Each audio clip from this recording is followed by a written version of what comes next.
When asked about the secret late night shuffling of illegal immigrants into various sectors of the country, Press Secretary Jen Psaki cracked a joke about flight times, saying they were earlier than you might like. Americans care about how many illegal immigrants are being let into the country, and apparently the White House does not. Joining me now to discuss is Todd Bensman, Senior National Security Fellow at the Center for Immigration Studies. Todd, thanks for being here. Good to be here. Thanks. First off, you seem to have some breaking news to share with all of us here about Texas, the National Guard, and what's happening at the border. Please tell us. That's right. So Governor Abbott a while ago gave authority to the Texas National Guard to make arrests at the border of illegal immigrants who are trespassing and perceived to be breaking state law.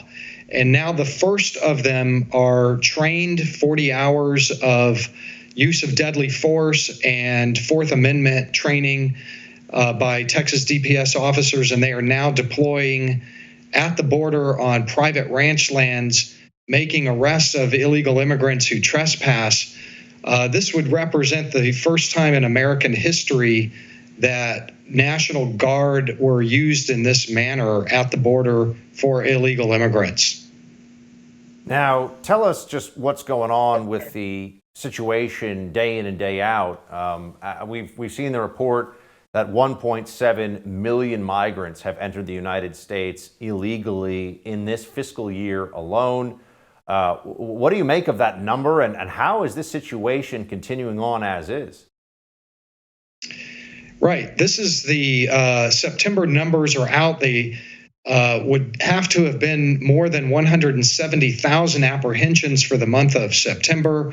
It turned out that they were north of 190,000, which means that we are now in the highest number of apprehensions of illegal aliens at the border in American history. The numbers are just astounding.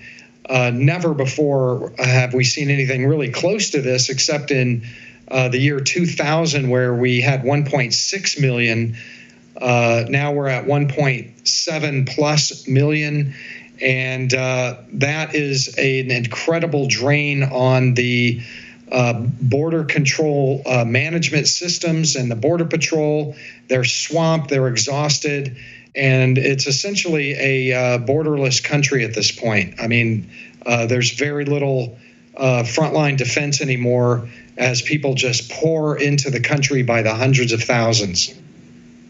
Chris Magnus, the CBP nominee for the Biden administration, clearly believes the border is not a national security vulnerability, which is a serious concern for the rest of the country. He says the crisis is a significant challenge. What do you make, based on his past, of Magnus as the possible head of Customs and Border Patrol and just his seemingly nonchalant attitude? I don't know how we'd best describe it, but it doesn't seem too troubled by what's happening.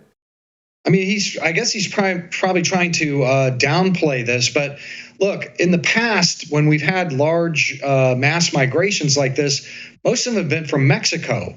And you can very easily just push those people back, expel them right into Mexico. But in this mass migration crisis, 30% are from other than Mexico and other than Central America. They're coming from the Middle East, Yemen, Afghanistan, Syria, Iraq, 140 different countries in percentages that we have never seen before. Haitians are just one of the groups that we now know more about, but there are a great many thousands who are coming from countries of terrorism concern at a time when the border is completely crashed. All systems are off the rails. Terrible time to be having a very significant population of immigrants crossing the border from 140 different countries, including those terrorism countries I talked about.